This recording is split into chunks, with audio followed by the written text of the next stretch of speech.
Our program's been brought to you by GLSP, the Kona Grand Slam, Keith Gornick, the Running Network. It's winter. It's February. It's 2014 for the Winter Olympics in Sochi. And I'm here with Summer Olympian Gary Morgan, and he has a story to tell about the hat he's wearing. What's the story? Well, I went to the 100-day media kickoff in New York City before Sochi. So it was 100 days out, and it was the same weekend as the New York City Marathon. So I was there in New York, and they were giving out these hats here, and United is one of the sponsors, and so they were giving away these hats. So I made sure I snagged one and figured it would come in good use, especially for this winter we've been having, and especially since I'm a big Olympic fan, and now it's just around the corner. It'll come in handy to have this when I'm over in Sochi.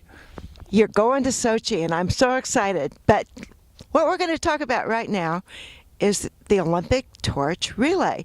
And you've actually had a chance to carry a torch. Tell us about that. Well, I carried the torch in 1996 for the Atlanta Olympics, and that was a big thrill. That was down in Dearborn, and so that was when the hosting country always has a torch run, and that was one that I would participate in. And I also got to carry the 2002 Olympic torch for the Salt Lake Games, and that came through Garden City, and it was on my birthday, January 7th in 2002, and I was the leading torchbearer the night after Aretha Franklin brought it into Comerica Park. They brought the flame over to Garden City that morning, and I didn't know what to expect, but I was a leading torchbearer, and there must have been 1,000 people there. It was unbelievable to this day. All the news camera crews were there, and I carried it about 6/10 of a mile, which was most torchbearers do. And after I got done carrying it, I was interviewed by Channel 7 Action News. Welcome back at 6 minutes before 7 o'clock. In just moments now, the Olympic torch will start the second and final day of its journey through our state. The relay starts in Garden City Park, and that's where Channel 7 Action News reporter Bill Proctor is standing by with details about this big day. Hey, Bill. Hey, listen, this is getting to be fun. Never mind the cold. We are in Garden City at a nice little park at Merriman and Cherry Hill, where we have at least a couple of hundred people out here now, and they are having a pretty good time too, although the wait is, I guess, getting a little bit tense as we approach 7 o'clock. That's when it's supposed to arrive. In the meantime, yesterday, someone we all know and love got a chance to actually walk with and hold the torch yesterday. Aretha Franklin at the tail end of it, trying to actually did some lighting of a situation downtown, and yes, it was in fact a good time for her and a lot of other people who were involved in the downtown situation yesterday. In the meantime, here in the live crowd, we have a lady who actually knew someone who is running with the torch today. Is that what I hear? Yes, I know Gary Morgan. Tell me about him and his history. Gary participated in the 1988 Olympics in Seoul, Korea. He was a race walker, and today is his birthday, so happy birthday, Gary. Not bad at all. So he has a birthday, and yes, the rest of us have the opportunity to actually take a look at it in some other cities today. It will, in fact, after leaving here at Garden City at 7 o'clock, go to Westland, to Livonia, then to downtown Detroit around 8 o'clock. It'll be at the Renaissance Center for a little while, off to Ann Arbor, and then off to Indiana. Reporting live from Garden City with the torch in a couple of minutes, Bill Proctor, Channel 7 Action News. Yeah, thanks. About 7:15, as you mentioned, my dad's going to be carrying it on Merriman between Ford and Warren this morning. If you don't believe Olympic fever is building, then you didn't see all the people lined up this morning to get a glimpse of the Olympic torch arriving in Detroit. But you will. As Action News reporter Bill Proctor shows us, this was a day for people to meet Olympic standouts as well as hometown heroes.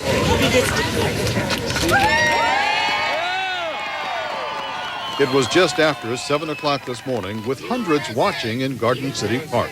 Another electric moment in the life of former Olympic athlete Gary Morgan, now an electrician for General Motors. It's truly special now, America is, feeling, much stronger. He was a 20-kilometer race walker in the 88 Games. In the morning darkness for a quarter mile or so this morning, another thrill.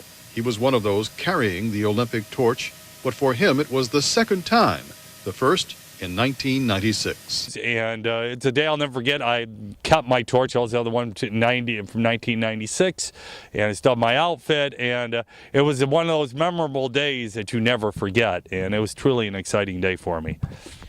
Well, you had a chance to see the torch relay when the Olympics were in Vancouver as the torch went nearby through Windsor, didn't you?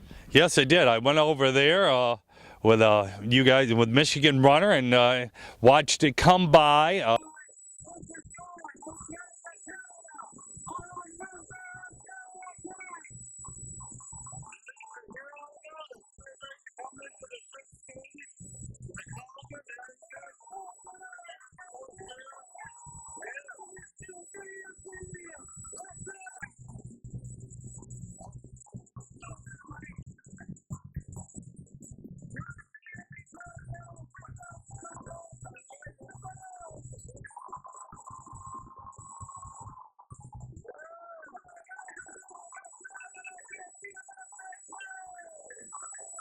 They always have a big festival in a major town like Windsor, and when the torch came in, I'm doing some filming, watching people come by with a torch.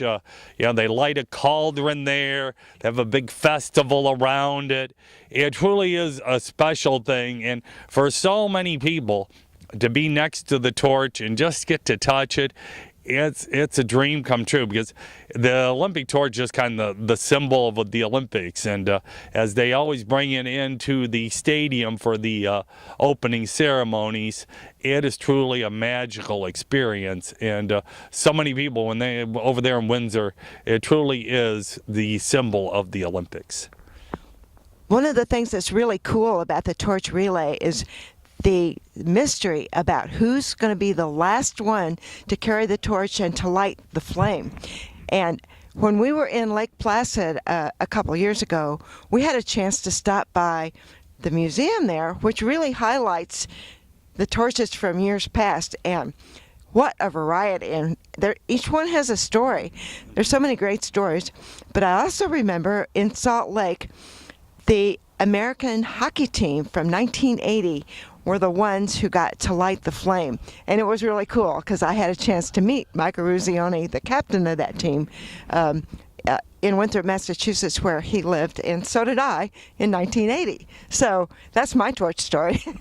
Well, that's a great story to know that you've met people like that, and I've watched other torch runs come in over my Olympic experience. I watched it as it rolled through Vancouver the last couple days before it got into the stadium, and watched it come through one of the bays with a friend of mine, and they had a special spot where they had one of the Olympic symbols there, built up like an arch, and was kind of symbol of the Vancouver Olympics. And they had people coming through there, and they stopped for a while. I got to interview a few of the people who'd carried the torch.